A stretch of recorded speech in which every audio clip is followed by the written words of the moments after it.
Welcome to Headstones and Microphones Founder Stories, where we use AI to step into the past through a researched first-person simulation of history's most visionary founders. I am your host, Calvin. While we've added some creative storytelling, our goal is to inspire your own study of these trailblazers. Now, let's meet our guests. Today, we are traveling back to the groovy, world-changing era of 1969 San Francisco to chat with the ultimate retail power couple. They took a chaotic, jumbled-up shopping nightmare and turned it into a sleek, global-style empire. Please welcome the brilliant minds behind The Gap, Donald and Doris Fisher. Doris, it is an absolute honor to have you both on the show. Thank you so much for having us, Calvin. Yes, thank you, Calvin. Oh, the pleasure is all mine. Let's dive right into it. The vision ahead of its time. When you first conceived of your business, the world was a very different place.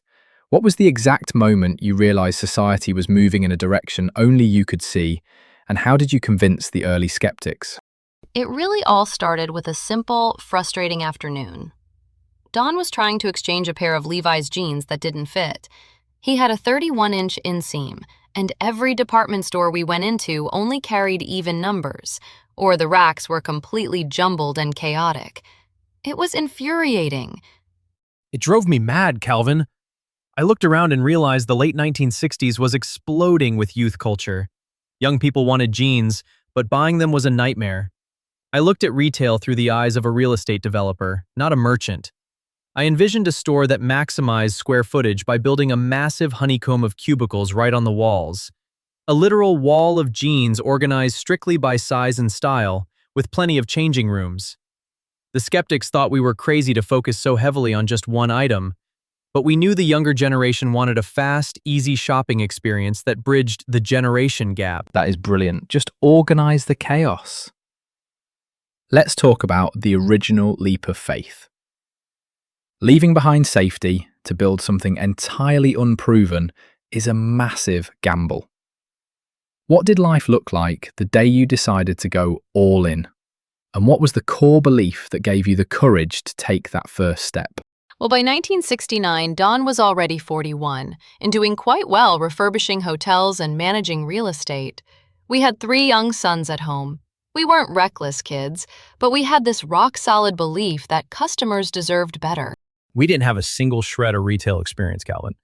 But I hated to lose more than I loved to win. That competitive drive, combined with Doris's incredible eye for economics and style, gave us the courage. The day we decided to open that first shop on Ocean Avenue near San Francisco State College, our core belief was simple. If you make it effortless for a guy to find his exact size, he will buy. And you two completely nailed it. Talk about an unwavering conviction. In the absolute beginning, when you had no data, no capital, and no blueprint, what was the one truth you held on to that everyone else around you dismissed? Everyone told us a specialty store carrying mostly one brand of denim couldn't sustain itself. But our truth was that the shopping experience itself could be a product. We didn't just sell pants, we sold convenience, music, and an upbeat atmosphere. That's right. Doris actually came up with the name The Gap, referring to the generation gap. To attract that young crowd, we paired our massive selection of Levi's with record albums and cassettes right there in the store. People dismissed the idea of mixing music and denim, but we held on to the truth that retail should be fun and targeted directly to what the youth value. Music and jeans under one roof? That sounds like the ultimate 1969 hangout. But it couldn't have been all smooth sailing. Let's get into the first ruinous setback. Long before your company became a household name, you hit a wall where everything nearly collapsed. Take us back to that first major failure. What went wrong, and how did you find the willpower to restart? Oh, those first few months were terrifying. We opened the doors, the music was playing, the jeans were stacked, and nobody came. We were sitting on thousands of pairs of jeans and losing money fast. I remember thinking we had made a colossal mistake. We had to think on our feet. We took out advertisements in the local papers announcing a massive clearance sale. 4 tons of Levi's at rock-bottom prices. We practically sold them at cost just to generate cash flow and get people through the door. It was a massive financial hit right out of the gate, but seeing the store suddenly flood with teenagers gave us the willpower to keep pushing forward. 4 tons of Levi's is a legendary marketing pivot. That brings us to the public misunderstanding. Innovation often looks like madness to contemporaries. Was there a specific product, philosophy, or strategy you were utterly convinced would work, but the public initially rejected or ridiculed? How did you respond? In the early days, we relied entirely on selling Levi Strauss brands. But by 1972, we decided we needed to launch our very own Gap private label clothing line. People in the industry thought we were foolish to compete against the established denim giants. The public was initially confused because they associated us purely as a distributor of other brands, but we responded by doubling down on quality, classic designs, and value basics: t-shirts, khakis, and simple, fashionable casual wear. We stood our ground, kept our presentation immaculate, and eventually, the public realized our private label stood for reliable, everyday style. You proved them wrong, big time. Let's talk about the mental weight of leadership. Behind the legendary name was a human being facing immense pressure, whether from financial panics, internal betrayal, or personal doubt. How did you shoulder that burden without letting the vision splinter? We were expanding at a breakneck pace, opening hundreds of stores. The pressure of managing supply chains, inventory, and real estate across the country was immense.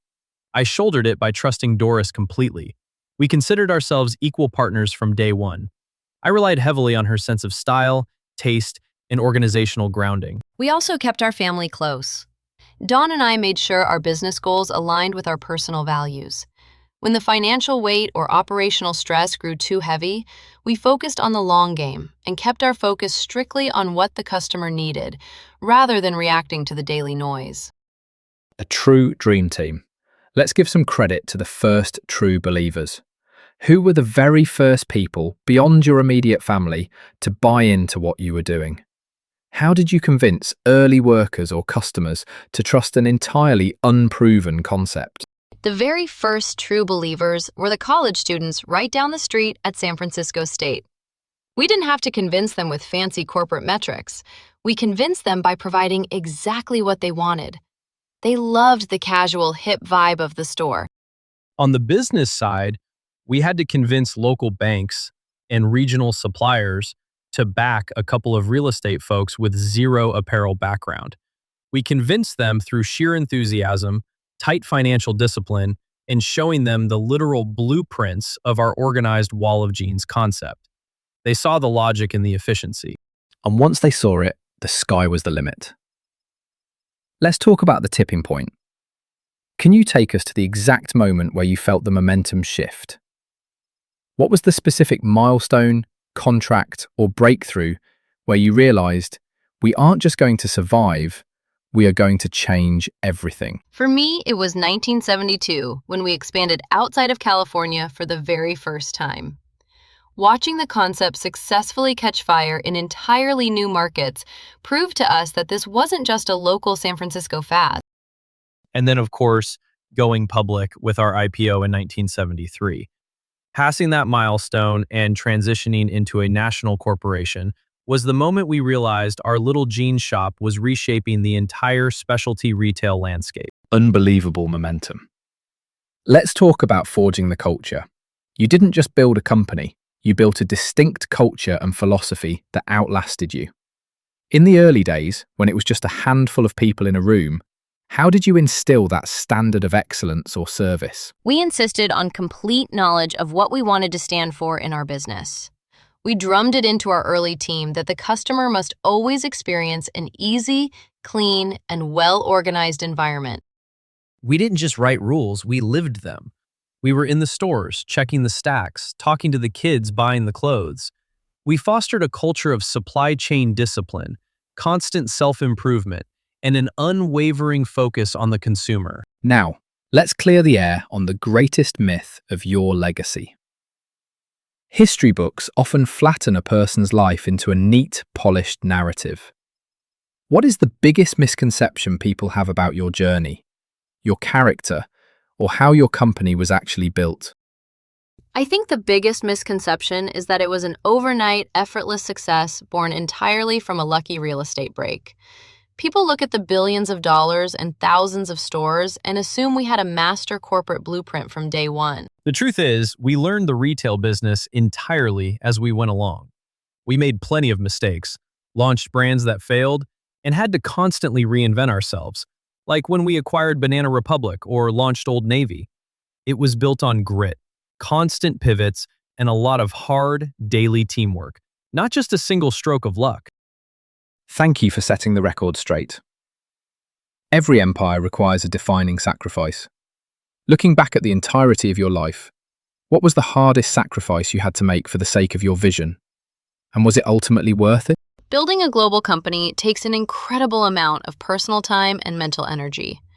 In those explosive growth decades, we sacrificed privacy and quiet family moments to ensure the business succeeded. It was a heavy burden, but it was absolutely worth it. The rewards of that success allowed us to spend our later years giving back immensely to our community, funding public school reforms through the KIPP Foundation, supporting Teach for America, and sharing our love of contemporary art with the public. The sacrifice allowed us to improve lives far beyond the walls of our stores. That is an incredible legacy of giving back. Let's close with a message to day one.